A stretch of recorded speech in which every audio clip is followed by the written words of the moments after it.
سيدنا يا دكتور وجهني والنبي الله يكرمك. انا خدامك. الله يبارك لك يا رب. دلوقتي انا عايز اتجوز، بس مراتي الاولانيه لو عرفت هتزعل. ما تعرفش. ما اعرفهاش. تعرفها ليه؟ كانت ابوك وامك ولا كانت انت ليك ولي؟ ايوه جوز 4. ايه دكتور صح كلامك قانون. لا انا ماليش دعوه بالقانون. انت تتجوز بالقانون وهي تتطلق بالقانون.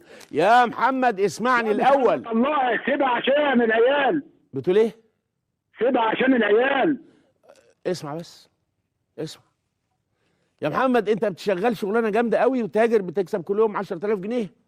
لا هو يعني يعني انت كده بتمسكني بايدي اللي بتوجعني، يعني كده انت بتقول لي ما تتجوزش. اقول لك في حد بيكسب في اليوم 1000 جنيه حتى ولا 100 جنيه؟ والله العظيم 3 لو بتكسب 50,000 جنيه انا من حقي اقول لك ما تتجوزش، لاني اساس الجواز. استنى يا محمد، خلينا مع بعضينا يا حماده. مش بمسكك من ايدك اللي توجعك ولا حاجه، اما امسكك من ايدك اللي توجعك يا محمد احسن ما الزمن يمسكك من رقبتك وتجيلك خنقه، يا تقتل الاتنين يا تقتل نفسك يا محمد. ايوه والله كلامك مظبوط، ممكن تحصل. واخد بال حضرتك؟ شوف ايوه يا حبيب قلبي، بس شوف ام العيال والعيال وطلبات العيال، وشوف ايه اللي ممكن انت تعمله مع الست ام العيال. جايز بتزعق شويه، هدي من صوتك شويه، افتكر انها غزال او كانت في يوم من الايام غزال. نكديه يا دكتور. نكديه ماشي، ضيع النكد. شوف اسبابه ايه يا محمد، شوف اسبابه ايه يا حبيبي. احنا ساعات بنطلع احكام واحنا غلط، يعني مش نكديه ولا حاجه. ولو هي معانا دلوقتي هتقول انا نكديه؟ والله ابدا، ده هو اللي بيعمل وبيعمل وبيعمل وبيقول. نتفق مع بعض على انها تلبس لك حلو وانت تلبس لها حلو، وعلى انها تمسك الطبله وانت رق، وتضيعوا الوحش عن نفسكم كل يوم ساعه. جواز الثاني يا محمد. يا سلام لو الكلام ده حضرتك يتطبق. كلامك مظبوط والله يا دكتور. طيب وما يطبقش، ايه المانع انه يطبق؟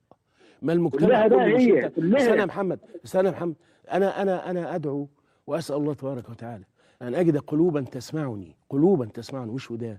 الكلام ده ممكن لكل بيت وفي كل مستوى، لكن احنا حياتنا غلط، منهجنا في الحياه غلط.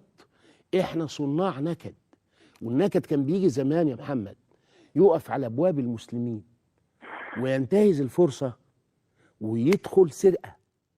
دلوقتي ادمنوه، فبقى النكد يخبط على بيوتنا، او احنا نفتح نلاقيه واقف. اتفضل يا عمنا، يا حبيبنا، يا صديق عمرنا. يقول لا، ارجوك تدخل يا نكد، ما ينفعش نعيش من غيرك. يقول باخد باليورو، بالدينار الكويتي، اسف، لان انا بحب الكويت.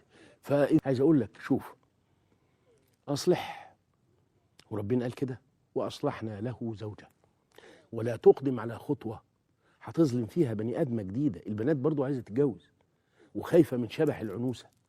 ومحمد جميل وراجل بيضحك، والجميل اللي بيضحك البنت الغر اللي ما تعرفش حاجه، مفكره ان تحت القبه شيخ، ومفكره ان محمد ابو فياح وما يهموش، واد كلامنجي وجميل اهو، بقول هتمسكني من ايدي اللي بتوجعني وها وبها، ويا ريت الكلام ده يتطبق. فعمل لها حلم من فراغ. اول ما تيجي يا حماده وما تلاقيش حته كرشه تاكلها، هتلعنك وتلعني وتلعن الدنيا كلها. اللي قالت لها الدين الدين مين؟ هو الدين بيقول 4 لكل من هب ودب، فانكحوا ما طاب لكم من النساء مثنى وثلاث. بيخاطب مين؟ ده بيخاطب عاقل قادر في حاجه. عد ال3 دول، سواء كانت الثانيه او الثالثه او الرابعه.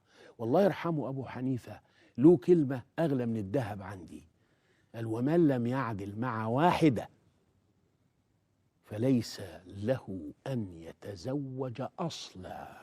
فيه عدل ما بيتحققش مع واحده، يعني هما الاتنين سوا سوا. قول لي الجنينه واد وبيت، البيت ده ما فيهوش الا واد وبيت، بس اللي جوه ظالم للبيت، مديها ظهره، بيرد عليها بطريقه وحشه، هاجر، بخيل جلده. ده ظالم لمراته وظالم لنفسه في الاول، ولكن ظالم. ابو حنيفه يقول ده ملوش جواز. يروح كمان يجيب واحده تانيه، يعني بيزود البؤس بؤسا